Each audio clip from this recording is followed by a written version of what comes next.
வணக்கம். Vice president election முடிந்து விட்டது. இந்த நாட்டுக்கு கிடைத்த புதிய துணை ஜனாதிபதி சிபி ராதாகிருஷ்ணன் அவருக்கு வாழ்த்துக்கள், பிஜேபிக்கு வாழ்த்துக்கள், இந்த நாட்டிற்கும் வாழ்த்துக்கள்.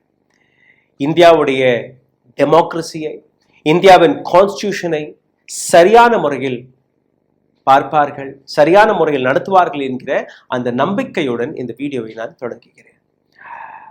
எந்த விபி எலெக்ஷனை பற்றி ஒட்டுமொத்த இந்தியா நேற்று பார்த்ததோ அதே விபி எலெக்ஷனை சம்பந்தப்பட்ட ஒரு சில சர்ச்சைகளும் வெளிவர தொடங்கியது.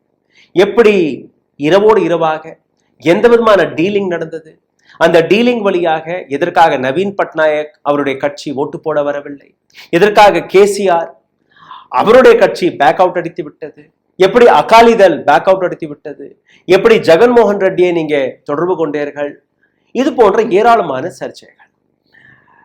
ஆனால் இந்த இடத்தில் இன்னொரு சர்ச்சையும் நேற்றிலிருந்து கிளம்பி இருக்கிறது. இந்த படங்களை நீங்க பாருங்கள்.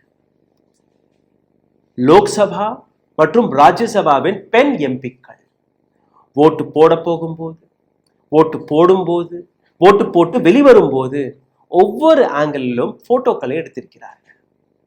போட்டோ போட்டு கொண்டிருக்கும் போது இந்த படங்கள் வெளிப்படையாக சோஷியல் மீடியாவில் பரவலாக பரப்பவும் பட்டது.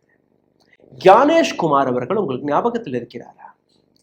ராகுல் காந்தி ஒரு குற்றச்சாட்டை எடுத்து வைத்தார். அதாவது இந்த நாட்டில் எப்படி திடீர் என்று 5 மணிக்கு மேல ஓட்டுகள் இந்த அளவில் போடப்படுகிறது, எங்களுக்கு சிசிடிவி ஃபுட்டேஜை காட்டுங்கள் என்று. அதற்கு தேர்தல் ஆணையர், chief election commissioner of India Gyanesh Kumar Gupta அவர்கள் கொடுத்த அந்த பதில், என்ன இப்படி கேட்குறீங்க? இந்த நாட்டு பெண்கள், இந்த நாட்டு தாய்க்குளம், இந்த நாட்டு தங்கைகளுடைய படத்தை இவர்கள் கேட்கிறார்கள், எப்படி கொடுக்க முடியும்?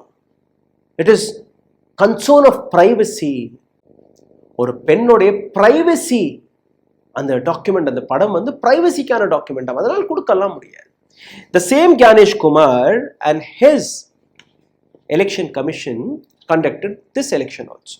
VP election அதே தேர்தல் ஆணையத்தால் தான் கண்டக்ட் செய்யப்பட்டது. அப்போ பெண்களுடைய படம் வெளிவரக்கூடாது, பெண்களுடைய படம் வெளிவரும் போது அது செக்யூரிட்டி கன்சர்னாக மாறிவிடும். ஆனால் இந்த பெண்கள் யார், இந்த எம்பிக்கள் யார், இவர்களுடைய படம் இது செக்யூரிட்டி கன்சர்னாக பார்க்கப்படக்கூடாதா அல்ல பார்க்கப்படாதா என்கிற இந்த கேள்வியை நேற்றிலிருந்து ஒட்டுமொத்த சோஷியல் மீடியாவில் கேட்டு வருகிறார்கள். நான் ஒரு சில படங்களை காட்டுகிறேன், பாருங்கள். இந்த படத்தில் இருக்கக்கூடிய பெண்மணி சஞ்சனா ஜாட்டவ், காங்கிரசின் லோக்சபா மெம்பர், பெண்தானே. இவருடைய சிசிடிவி எதற்காக நீங்க வெளிவிட்டீர்கள், இவருடைய படத்தை எதற்காக வெளிவிட்டீர்கள்? டிம்பிள் யாதவ், அகிலேஷ் யாதவுடைய மனைவி, இவரும் லோக்சபா மெம்பர், எம்பி, இவருடைய படத்தை எதற்காக எடுத்தீர்கள்? இந்த கேள்வி மக்கள் கேட்கிறார்கள். ஸ்வாதி மாலிவால், முன்னாள் ஆம் ஆத்மி கட்சியிலிருந்து இப்போ ரெபலாக வெளிவரக்கூடிய பெண்மணி, இவரும் பெண்தானே, இவருடைய படத்தை எதற்காக எடுத்தீர்கள், எதற்காக லீக் செய்தீர்கள்? பிரியங்கா சதுர்வேதி, ராஜ்யசபாவின் மெம்பர், உத்தவ் டாக்ரே ஃபிக்ஷனிலிருந்து வரக்கூடிய பெண்மணி, இவருடைய படத்தை எதற்காக நீங்க வெளிவிட்டீர்கள்? கங்கனா ரனௌத், பிஜேபியின் senior leader, prime minister Modi வந்ததற்கு பின்புதான் 2014ஆம் ஆண்டிற்கு பின்புதான் நமக்கு சுதந்திரம் கிடைத்தது என்று நம்பக்கூடிய ஒரு பெண்மணி, இவருடைய படத்தை எடுத்து விட்டீர்கள். பிரியங்கா காந்தி, சோனியா காந்தி போன்ற ஏராளமான பெண்களுடைய படத்தை நீங்க எடுத்திருக்கிறீர்கள். அப்போ நாட்டு எலெக்ஷன் நடக்கும்போது, லோக்சபா எலெக்ஷன் நடக்கும்போது அல்ல அசம்பிளி எலெக்ஷன் நடக்கும்போது அந்த சிசிடிவி ஃபுட்டேஜை கேட்கும்போது அதை கொடுக்க மறுக்கக்கூடிய இதே கியானேஷ் குமார் இந்த பெண்களுடைய படங்களை எப்படி வெளிவிட்டார்? அப்போ எதற்காக அந்த சிசிடிவி ஃபுட்டேஜை நீங்க மறுக்கிறீர்கள்? ராகுல் காந்தி கேட்ட கேள்விக்கான அர்த்தம், மாலை ஒரு ஈவினிங் 5 மணிக்கு மேல திடீர் என்று இந்த ஓட்டு போடக்கூடிய நபர் எங்கிருந்து வருகிறார்கள், எப்படி இந்த ஓட் பெர்சன்டேஜ் அதிகரிக்கிறது என்று அவர் கேட்கிறார். அதற்காக எவிடன்ஸாக சிசிடிவி ஃபுட்டேஜை கேட்கிறார். இப்படி க்ளோஸ்அப்ல எல்லாம் யாரும் கேட்கவில்லை. ஒரு லாங் ஷாட்டாக இருந்தாலும் பரவாயில்ல, அந்த வரிசையில் நிற்கக்கூடிய நபர்கள் கூட்டம் வந்துருச்சாங்கிற பார்க்கறதுக்கு மட்டும்தான். தனிப்பட்ட முறையில் இவருடைய போட்டோவை காட்டுங்க, அவருடைய போட்டோ அப்படியெல்லாம் கேட்கவே இல்லை. இங்கே நீங்க க்ளோஸ்அப்ல எடுத்து காட்டுகிறீர்கள், அங்க சிசிடிவி தானே கேட்கிறோம், போட்டோ தான் கேட்கவில்லையே. எதற்காக நீங்க மறுக்கிறீர்கள் என்கிற அந்த கேள்வி. கூகுள்ல போய் சர்ச் செய்து பாருங்கள். உமன் காஸ்டிங் vote என்று இந்த வார்த்தையை மற்றும் சர்ச் செய்து பார்த்தீர்கள், உங்களுக்கு தெரிய வரும். ஆயிரக்கணக்கான போட்டோஸ் போலிங் பூத்ல மக்கள் ஓட்டு போடும் போது எடுக்கப்பட்ட படங்கள் நீங்க பார்க்க முடியும். ஏராளமான படங்கள். அப்போ அந்த படங்கள் வெளியில் வரலாம். ஆனால் ஆப்போசிஷன்ல இருக்கக்கூடிய கட்சிகள், இந்திய அலையன்ஸை சார்ந்த நபர்கள், காங்கிரஸை சார்ந்த நபர்கள் சிசிடிவி ஃபுட்டேஜை கேட்கும்போது 45 நாட்குள்ள நாங்க அழிச்சிருவோம். அப்போ அந்த 45 days வரை உங்களிடம் அந்த சிசிடிவி ஃபுட்டேஜ் உங்கள்ட்ட தானே இருக்கு. எத்தனை முறை நீங்க போட்டு பார்ப்பீர்கள். அப்போ அந்த செக்யூரிட்டி கன்சர்ன்ஸ் இருக்காதா?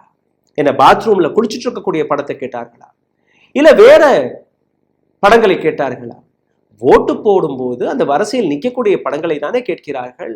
எதற்காக நீங்க கொடுக்கவில்லை? எதற்காக இப்படியான எக்ஸ்கியூசஸ்களை நீங்க கொடுத்து வருகிறீர்கள் என்கிற அந்த கேள்வி. பிபிசி இன்னைக்கு கார்த்தால ஒரு கார்ட்டூனை வெளிவிட்டிருக்கிறார்கள். இந்த கார்ட்டூனை பார்த்தீர்களா? देखो आपने वहां माताओं बहनों के वोट डालते हुए फोटो वीडियो सरेआम मीडिया में दिखाए जा रहे हैं. பாருங்க, இந்த நாட்டு பெண்கள், தாய்க்குளங்கள், தங்கைகள் அவர்களுடைய படங்களை ஓப்பனாக மீடியாவில் எடுத்து காட்டி வருகிறார்கள்.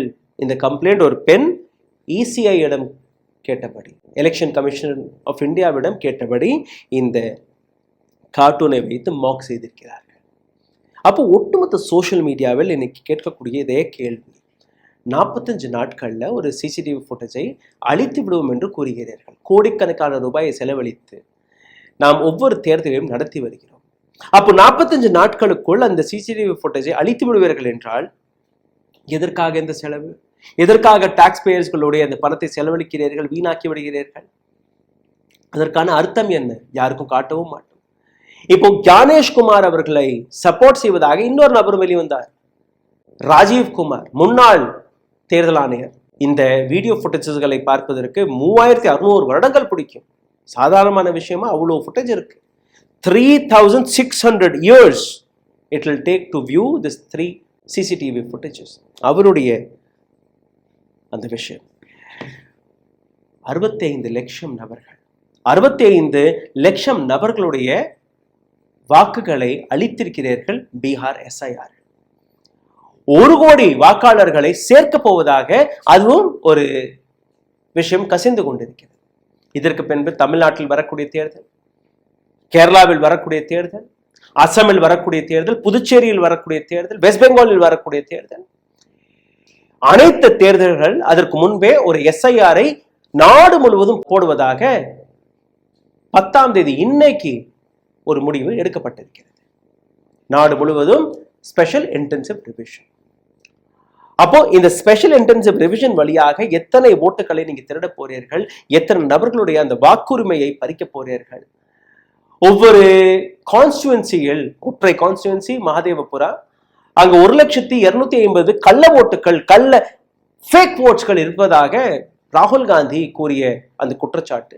அதற்கு பதில் கொடுக்காமல் நீங்க சிசிடிவி ஃபுட்டேஜை காட்ட முடியாது. ராகுல் காந்தியை மன்னிப்பு கடிதம் எழுத சொல்லுங்கள், அஃபிடவிட்டை கொடுக்க சொல்லுங்கள்.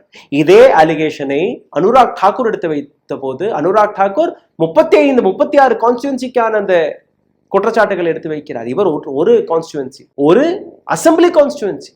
அவர் 6 லோக்சபா கான்ஸ்டுவன்சியை பத்தி பேசுகிறார். ஒவ்வொரு லோக்சபா கான்ஸ்டுவன்சிக்குள்ள 6-5 அசம்பிளி கான்ஸ்டுவன்சிஸ் இருக்கும். ஒரு சில இடங்கள்ல 7-8 கூட இருக்கும். அப்ப அவர் எடுத்துக்காட்டிய கணக்குப்படி நீங்க பார்த்தீர்கள்னா 30-35 அசம்பிளி கான்ஸ்டுவன்சிக்கான கணக்கு அனுராக் தாக்கூர், பிஜேபி சார்ந்த அனுராக் தாக்கூர், அவர் அதே போன்ற குற்றச்சாட்டு எடுத்து வைக்க போது உங்களால் பதில் கொடுக்க முடியவில்லை. அவரிடம் நீங்க எந்த விதமான மன்னிப்பு கடிதத்தையும் கேட்கவில்லை. சிசிடிவி ஃபுட்டேஜை நாங்க காட்ட மாட்டோம், ஏன்னா பெண்களுடைய படங்கள் வெளியாகிவிடும். அப்போ இது என்ன படங்கள் சார்? இவர்கள் பெண்கள் கிடையாதா? இவர்களுடைய படங்கள் அந்த செக்யூரிட்டி கன்சர்னாக மாறாதா? சிந்தித்து பாருங்கள். இந்த வீடியோ உங்களுக்கு பிடித்திருந்தால், எங்களுடைய கேள்விகள் உங்களுக்கு பிடித்திருந்தால் இதை பகிருங்கள். உங்களுடைய கருத்துக்களை கீழே கமெண்ட் பாக்ஸில் எழுதி விடுங்கள். இந்த சேனலை சப்போர்ட் செய்ய நினைக்கக்கூடிய நபர்கள் கீழே எழுதியிருக்கக்கூடிய UPI வழியாக உங்களுடைய ஆதரவுகளை தெரிவிக்கலாம். நன்றி, வணக்கம்.